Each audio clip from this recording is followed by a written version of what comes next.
Bharatiya Janata party हा पक्ष मजबूत करण्यासाठी आणि पक्ष वाढीसाठी आता प्रत्येक तालुक्यात 3 मंडल अध्यक्षांची निवड करण्यात येणार असून यात कर्डिले यांची ही लॉटरी लागणार आहे। भाजप हा देशातील आणि राज्यातील मोठा पक्ष झालाय। दरम्यान आता पक्षानं आपल्या पॅटर्न मध्येही बदल केलाय।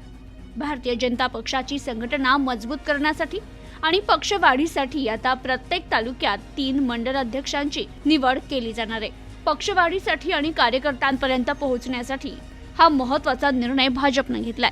येत्या 2 दिवसात तालुका अध्यक्षांची निवड जाहीर होणार असल्यानं या निवडीकडे सर्वांचं लक्ष लागलंय। अहिल्यानगर दक्षिण मध्ये 22 मंडल अध्यक्षांच्या निवडी होणार असून प्रत्येक तालुक्याला 3 तालुका अध्यक्ष मिळणार आहे।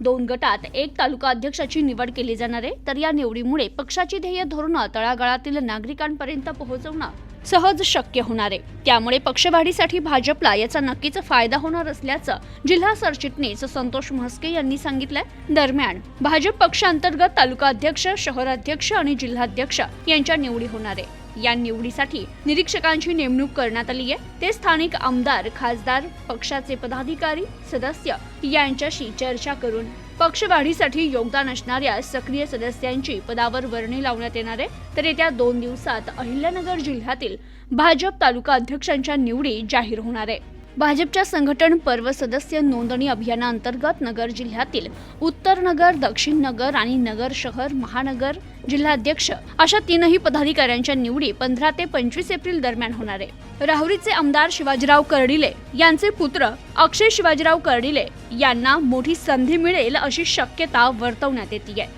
त्यामुळे आता त्यांची नवी राजकीय इनिंग सुरू होईल असं म्हटलं जात आहे।